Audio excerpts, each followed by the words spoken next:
All right, hello everyone. My name is Manolis Spinarolakis, the founder and creator of RealityCrowdTV, a reality TV show about the crowdfunding movement, and we will actually crowdfund our own reality TV show about the crowdfunding movement in the future. So I'd like you to scan the room in a moment with the camera, but a show of hands, how many people in this room actually know what crowdfunding is? And if you could scan the room with, just to show people that they know. Say cheese. See all those hands up. All right, great. So in this room, no one has heard of crowdfunding until now, which I will tell you, and I'll start from the beginning. We need to break down the word in order for you to understand it. So crowdfunding is a crowd of people who believe in an idea, a project, a business, or some sort of creative endeavor so strongly that they're willing to back that person's idea with their financial resources. So think of the concept of passing around the basket at church. Someone has a need and everyone's pitching in to then help that person with that need. But in that model, it's the church and it's a traditional 501c3 organization. It's a write-off, so to speak. What's happening in crowdfunding is they're taking that concept and they're putting it on the internet for anyone with a creative idea, artistic endeavor, a business, to put their project online on a website, and one of the most popular ones is Kickstarter.com, for them to raise money towards their funding goals. So before I explain the mechanics, let me give you an example of someone who might want to do this. Let's say, I believe someone has a daughter who's going into art school, like your daughter, right? What does she want to do in art school? What kind of art? She's thinking either illustration or animation, maybe a combination of both, major and a minor. Cool. So we'll use your daughter as an example. Let's say your daughter has illustrations that she's created. But what she really wants to do is she really wants to actually purchase this new kind of equipment that would make her animations even that more amazing. But that costs $5,000. So she doesn't have the $5,000. She needs to purchase this equipment to create even more beautiful pieces of art. And so she puts her project online, creates a video of herself showing the work that she's done, all the animations, puts it online. She says, I need to raise $5,000 within a 2-month period. Now, through these websites like Kickstarter.com, she can actually get people to donate, friends, family, strangers, to donate toward her funding goal of $5,000. In exchange for that donation, she offers an incentive. So this model that I'm explaining on Kickstarter.com is rewards-based crowdfunding. For a donation, you get a reward. So in your daughter's example, let's say she has a really nice illustration, and she can entice someone by offering one of those as a reward to say, for $25 contribution towards my $5,000 project goal, I will give you one of my illustrations as your reward, just to help me take my career and my dream to the next level. You ask, that's crazy, why would anyone donate to someone they don't know, or why would anyone donate and not get a piece of the action, per se? I mean, you're getting a trinket, but you're not getting a piece of a company.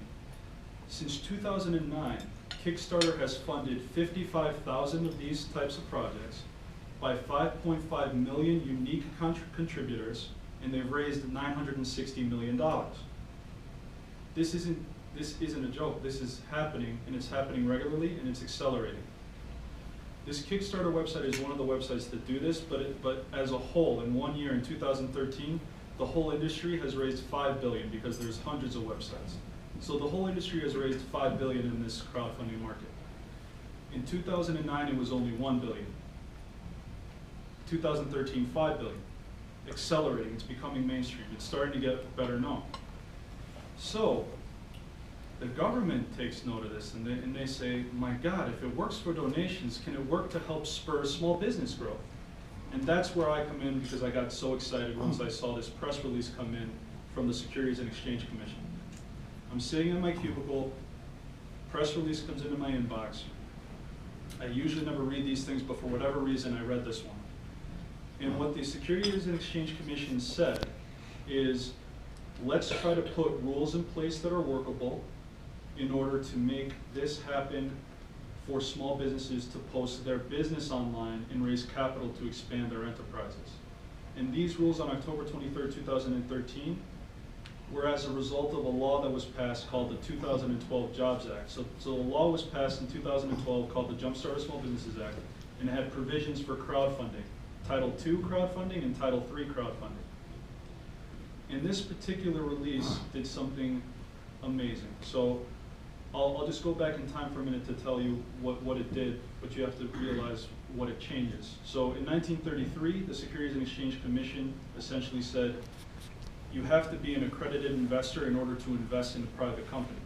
You have to, in other words, you have to have either $200,000 a year in income, or you have to be worth $1 million in net worth. They did that in 1933 because a lot of unsophisticated investors invested in the markets back then during the Great Depression, and they lost their shirts. So they said only sophisticated investors should be able to invest. Flash forward to 2013, we have the internet at our fingertips. There's much more access to information now than they had back then. There's a lot more sophisticated people who are able to do their research and vet certain businesses that people back then would have only dreamed of. So what they proposed on October 23rd is lifting the requirement of accredited investors only being able to invest in a private business. There's 8.7 million people considered accredited in the United States. By lifting that requirement, there is now 300 million people who could invest in a business to raise capital or lend them money. And so, first, do you guys understand the Kickstarter model just yet, where you have a website, you post up your project, you receive a donation, and in exchange for that donation, you give them a reward? Does everyone understand that concept? That happened to a tune of $5 billion in 2013. Government sees this, they say let's make it more enticing for people who would never donate because they want a piece of a company. Take that same model, post a business, let's say a restaurant, post a business, let's say a technology company, contribution comes in, your reward is actually buying a share of that company or buying a debt instrument by loaning them money. What they're effectively doing, and this is a very oversimplified example of what they're doing, what they're effectively doing is they're creating a stock market for public companies without the extreme regulations of a public company. They're creating a stock market for private companies without the extreme regulation of public companies and all the costs associated. That means they have to create a secondary market, meaning when you buy a security as an investor in a business trying to raise money this way, you need to have a way to easily buy and sell your debt instruments. So they're going to create a secondary market as well, and they're going to use broker-dealers, and you're going to have a brokerage account. So you take your money, buy a share in this company that's a private company. Your shares are custodialized by a broker-dealer who's behind this website. You have a brokerage account that owns Constantine's Restaurant 2, per se. This is huge. This is the most revolutionary thing that I see happening in American finance for years. And it's amazing to me that this has not been publicized, and it's amazing to me that not many people know about it. I have my own theories that, what happens when the American public lends money? What happens when the American public capitalizes companies? What constituency stands to lose in that equation if it's American public funding? I don't want to be a conspiracy theorist, but banks aren't making loans at that point, or whatever the case may be, right? So there's something in America that I feel like people need to know, that this is a new way to spur business growth.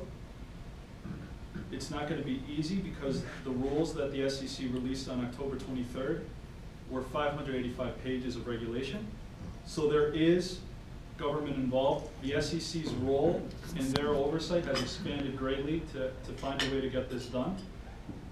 And some people are even saying that the compliance costs alone would not be worth it for many people to even try this. If you're only trying to raise $30,000 and it costs $10,000 to even comply, you're not going to do it. But at the same time, how do you get any kind of legislation changed for the betterment of the Main Street American public? By actually telling them that it exists in the first place and having them interested enough to actually want to try it. And so I see a question, can you point to Ralph? Yeah. Isn't this kind of a variant of micro-lending? Yes. It's a variant of peer-to-peer lending, so you could either do it debt, which is peer-to-peer lending, micro-lending, that's debt-based crowdfunding, but it's also equity, where you could actually buy a share in a company and capitalize the company through buying a share. So you're right, the micro-lending model has proven to work, and that's what they're trying to do in America. The World Bank estimates in 20 years, the World Bank put out a report on crowdfunding. They estimate that in 20 years globally, it's going to be $90 billion. UC Berkeley College put out a report, and this is the estimated market size eventually in the US for equity crowdfunding. It's not going to happen all at once, but they estimate that it's a potential $300 billion industry.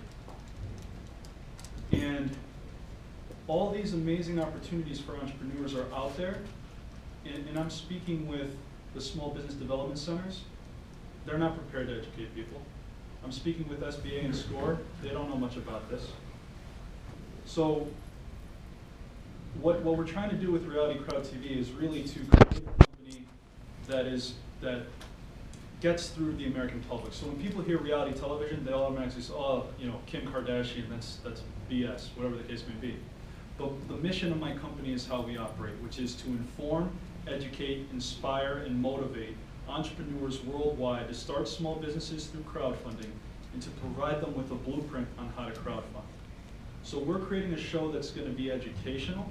It's going to teach people really what it takes to be fundable, because this crowdfunding, this whole crowdfunding thing that's going on, I think it's the most wonderful thing, but this is what it does in my opinion.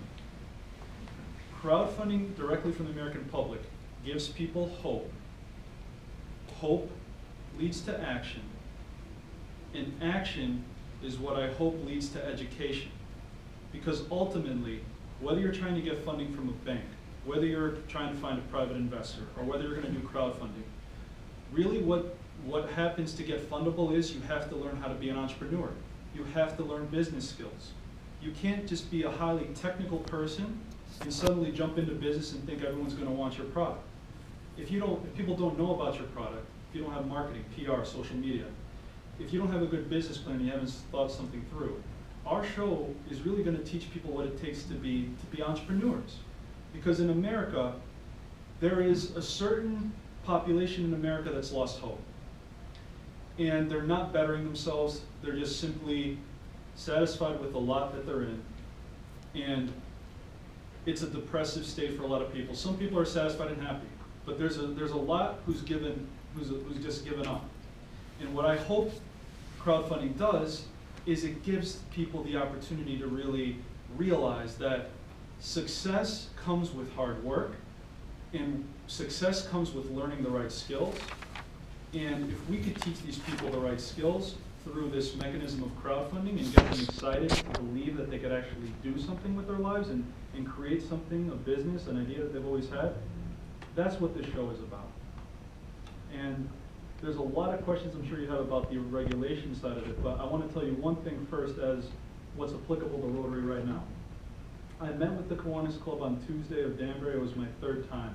Do you guys know who John Gogliatino is? He has a show on, I think, the Danbury Community Access Television.